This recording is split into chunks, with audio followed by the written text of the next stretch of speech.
Well, hello and welcome to this video tutorial brought to you by tutvid.com. Today we're going to take a look at creating this sort of simple iTunes-inspired artwork. I actually got the idea. I went out and purchased an iTunes gift card for somebody, and on the way back, safely driving and examining the artwork on the iTunes gift card. And I can honestly say I've never really checked one out that closely before. I have taken many photographs of different, Apple products, etc., etc., etc., but I've never really, checked these things out that closely. And I was kind of, taking a closer look at it, and I thought, you know what? I'm going to try to make a video on how to create whatever kind of artwork comes out of me, when I open Photoshop and start, making stuff. And this is what came out. Now, I know that there are like 1.5 billion tutorials out there on how to just do this silhouette of a person with, white lines coming out of their ears going to a media player they're holding in their hand. But that's kind of an afterthought of this tutorial. That's something I'm going to throw in the end. What we're going to focus on is this background, and this background that is super versatile. We can use this in everything from web headers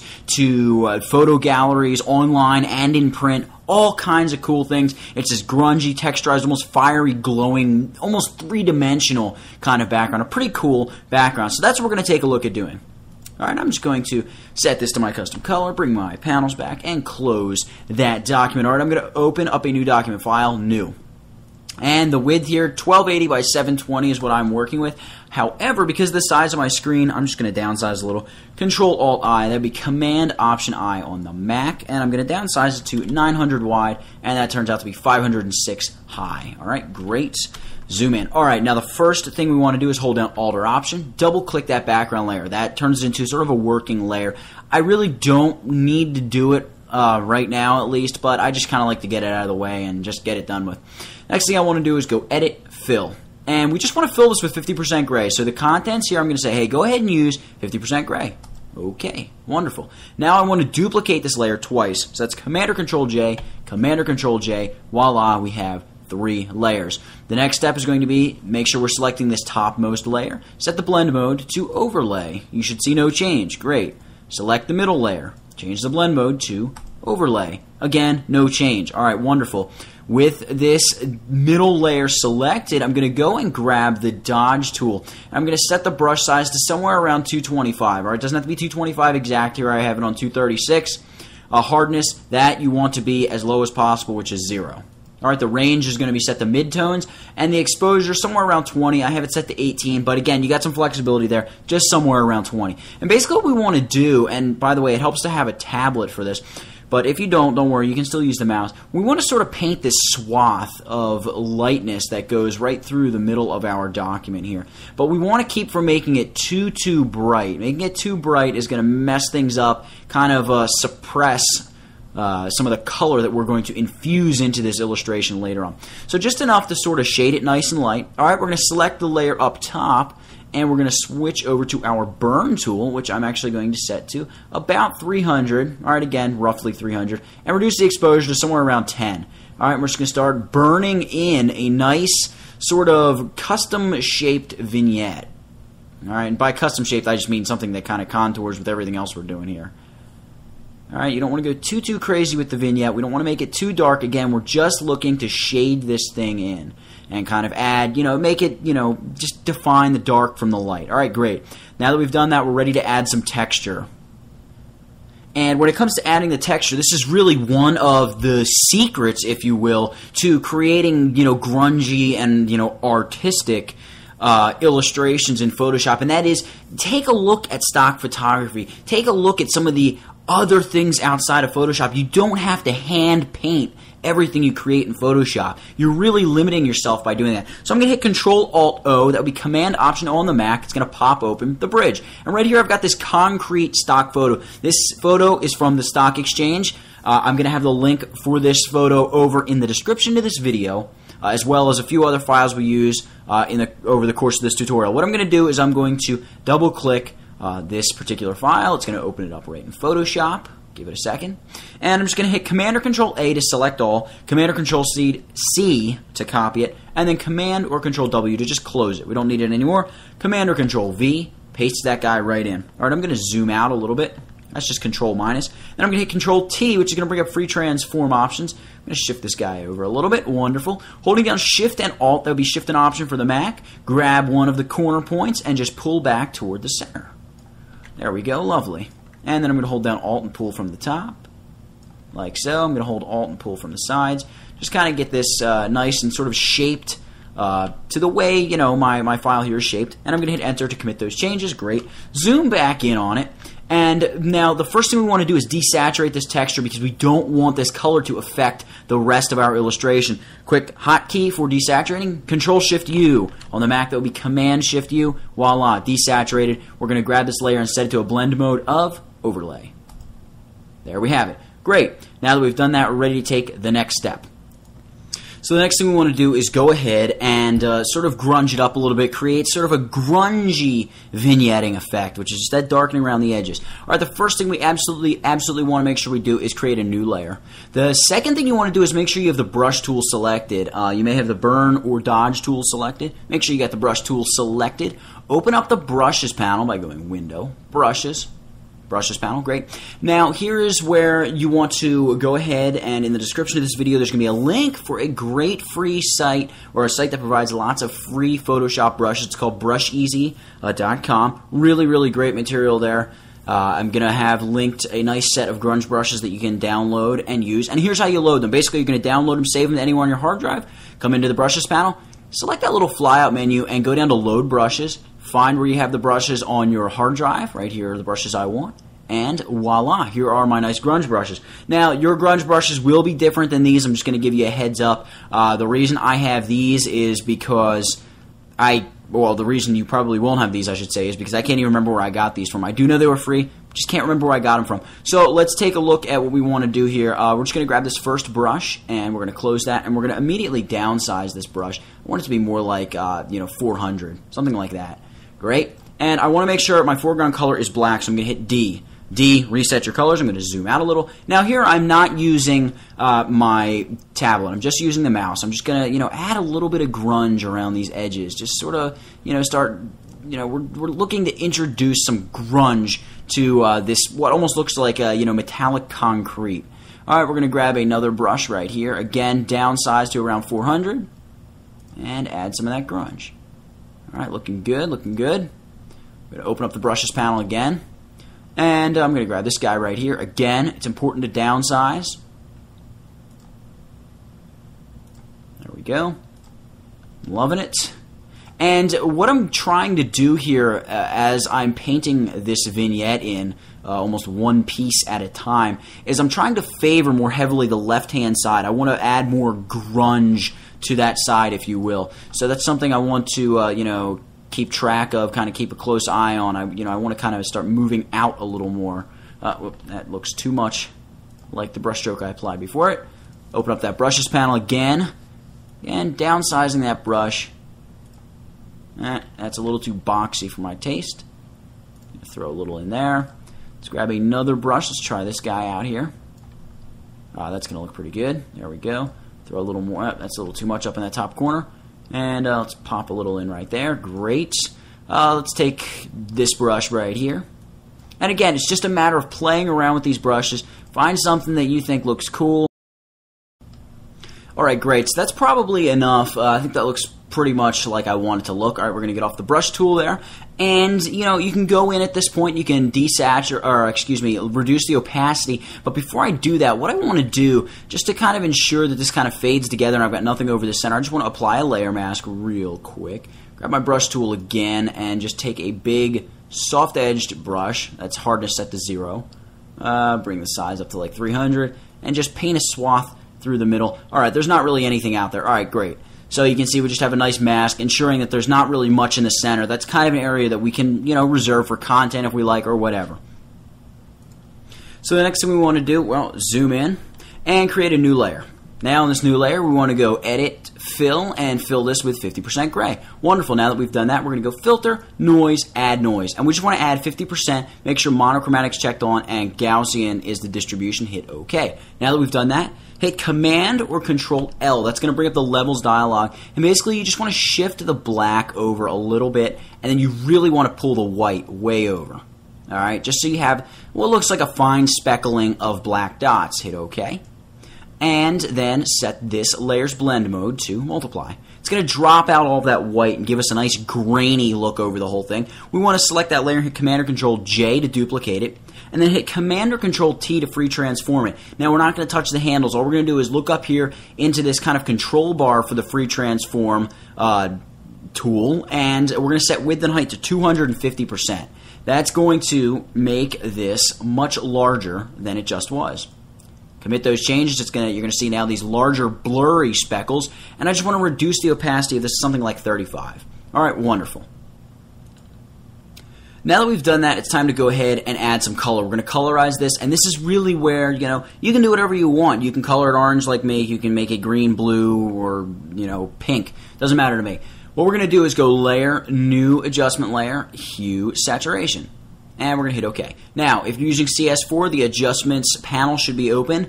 If you are using anything older than CS4, you should have a Hue Saturation dialog box that you're looking at right now with these same three Hue, Saturation, and Lightness sliders in it. However, we're going to ignore those three sliders and choose Colorize. Okay, you can see what that's done. It's giving this sort of the light reddish, pinkish tint. We're going to punch saturation through the roof. So we're going to grab the saturation slider, bring it all the way up to like 80. And then I'm going to shift the hue over till this turns orange. Great. There we go. We have made our hue saturation adjustment, and you can see there's our hue saturation adjustment layer. Alright, so one other thing I do want to do is just select this grungy vignette layer and just reduce the opacity to something like 75. That's going to kind of allow that orange color to bubble up through and just allow us to kind of see it. So now the whole thing sort of looks orange. Great. Now that we've done that, select the hue saturation adjustment layer, hit Control-Alt-O. If you're on the Mac, that'll be Command-Option-O. Up pops.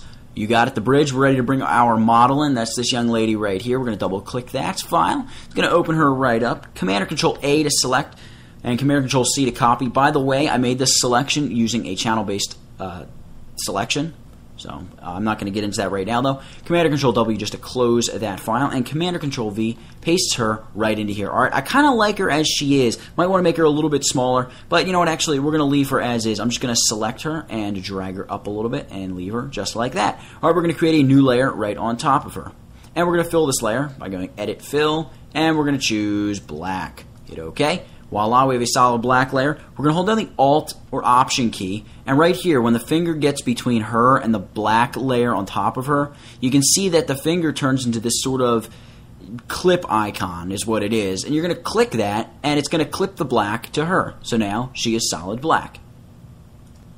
And there you go. You can see we really didn't spend that much time creating this, black silhouette. Really, really super easy to do. The next step is to hop back into the bridge, Control-Alt-O, Command-Option-O for those of you on the Mac. We're going to grab this image. This, again, is another image from the Stock Exchange, which is that free stock photography website. Link will be in the sidebar if I can find this exact image. Otherwise, just root around the site, try to find a cool image that you would like to use. And you're going to see what we're going to use it for in a second. I'm going to double-click this guy, open him up in Photoshop. And we need to do two things to this image before we copy it over. Number one, desaturate it, if you recall from earlier. Hotkey, Control-Shift-U. That would be Command-Shift-U on the Mac. Wonderful. And the next thing we want to do is go Image, Adjustments, Posterize, and set levels to 2. Hit OK. Wonderful. We have the image we need. Command or Control-A to select all. Command or Control-C to copy. And then Control-W to close that guy out. And we're just going to hit Command or Control-V to paste this guy right in place, and looks like we didn't copy him in the first place. Let's undo that, and double-click on that image, open it right back up. Control-Shift-U to desaturate, image, adjustments, posterize, 2 levels. Great. All right, let's try this again. Command or Control-A to select all, Command or Control-C to copy, and before I close this time, I'm going to come over here and paste them into place. Of course, it worked that time. We're going to close up that image. No, we don't want to save it. And what I'm going to do is go ahead and hit Command or Control-T to free transform this. So we're going to, make sure we have it selected. There we go. Command or Control-T. I'm going to set sort of this registration point to the top left corner and set the width and height to, let's say 35. Let's try 35%. And we want the width to be 35, not just 3. All right, looks great. Hit the check key to commit those changes, and we're going to set this layer to a blend mode of multiply. Wonderful. I'm going to drag it down below our model. Great. And I'm going to duplicate the layer, Command or Control-J. Now I'm going to select the lower of the 2 layers and just reduce the opacity to like 20. You're not going to see any difference because the 100 opacity layer is still sitting on top. And now what we want to do is take the second layer and just hit Command or Control T and go ahead and resize it, something like that. Hit that check key to commit those changes. Drag this guy up a little bit. We're going to select our model and just kind of nudge her over a little bit, just to reveal a bit more of, you know, what is this sort of antique car grill. And what we want to do is color this grill, and we're going to use kind of a neat little technique to do that. What we're going to do is create a new layer above it and just basically fill it with the color we want. So I'm going to grab the eyedropper tool by hitting the I key. I'm going to select this sort of fiery orange up here if I can get a good orange. There we go. And I'm going to fill this layer going Alt Backspace. All right, there we go. And I'm going to clip it to the image below. So hold down that Alt key. Again, the finger turns into that sort of little clip icon. And you can see it has nicely clipped to that image. Now, remember, the image is still a rectangle, even though to us it looks like it's not. It just looks like it's the black, basically, drawing of that car grill.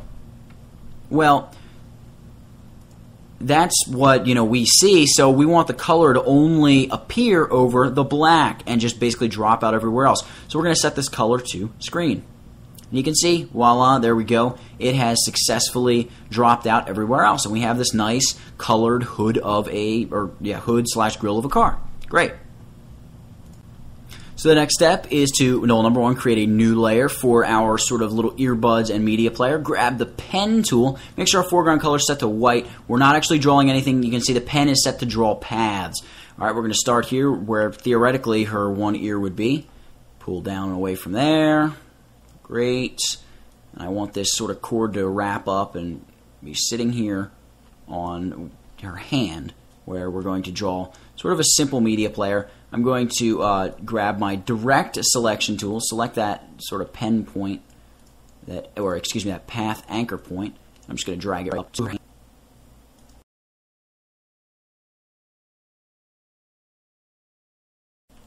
And the next thing we want to do is create a new layer, and this is where we're going to draw the earbuds and stuff. We're going to use the pen tool. So grab the pen tool, make sure it's set to draw paths. Start right up here where theoretically her ear would be. I'm going to pull down and away from that and draw a nice little path out this way.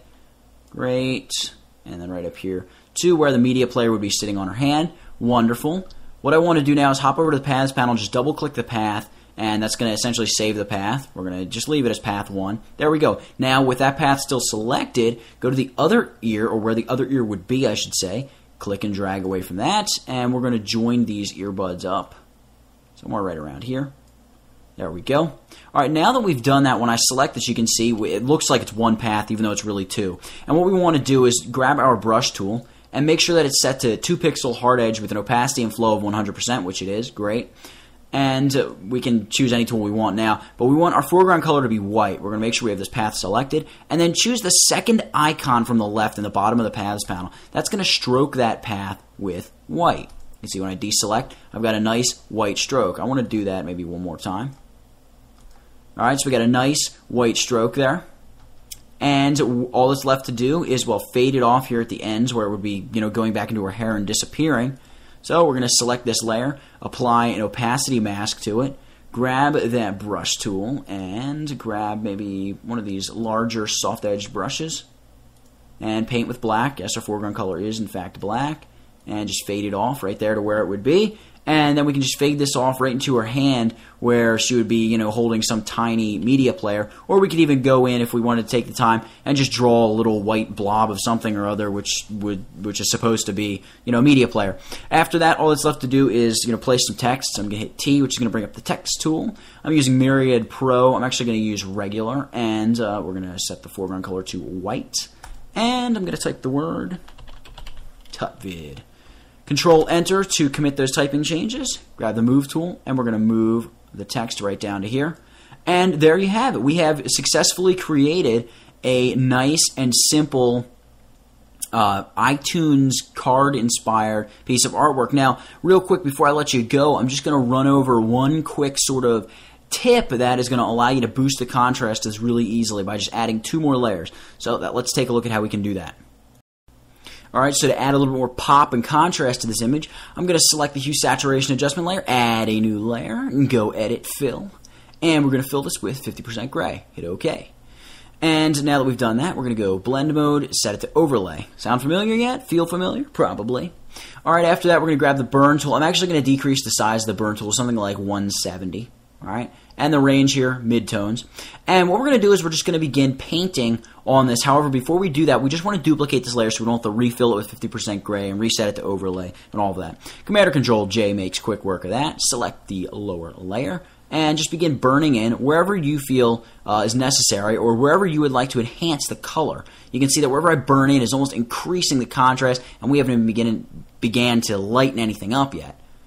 So let's come up here. I'm just kind of trying to work slowly here and just get this nice and burned in exactly how I want it.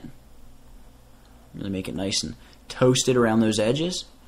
Really want more color and darkness up in that top left corner. Alright, that looks good. I'm going to select the layer above and grab my dodge tool. And with the dodge tool, we just want to hop in here to the center and just begin, increasing, bringing up the brightness values, which, next to this sort of dark vignette is going to really increase some contrast. Alright, great.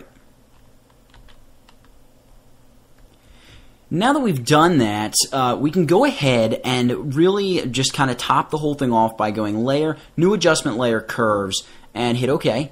And we can do two things with curves. Well, number one, we can darken up those shadows just a touch more, and we can brighten those highlights just a touch more by creating a very slight S-curve. But really the reason I came in here was to go down to the blue channel. Alright, you click the channels drop down and you choose blue, and the opposite of blue is yellow. What I want to do is really introduce a bit of yellow into this center area, just like I've done, right like that. Okay, so just like that, we have topped off this nice sort of dark and grungy illustration, and I'm just showing you some techniques. This might not have come out as good as I expected. I like the way it came out. I'm not saying that, but it could have come out better. It could have come out worse, and it certainly is different every time you do it due to the fact that you're mixing textures, you're mixing brushes, you're doing all kinds of things. And the real key to creating these cool, grungy, just all kinds of different illustrations is don't restrict yourself to drawing everything yourself in Photoshop. Use the stuff that's available to you. Go out there and use brushes. Go out there and use textures and patterns and all kinds of things. Don't go crazy with them, but use them and let them influence your work and kind of let your artwork really shine, and let that stuff just kind of help it and be a little boost to it. So that's it for this one. We've created this sort of, I want to call it simple artwork. I know it doesn't look super simple, but it is pretty simple. Bit of artwork using Adobe Photoshop CS4. I hope you enjoyed it. Certainly hope you've learned something. I thank you very much for sticking around and watching the whole thing with me. If you enjoyed it, even if you didn't enjoy it, go check out the site. That's www.tutvid.com. Once again, thanks for watching.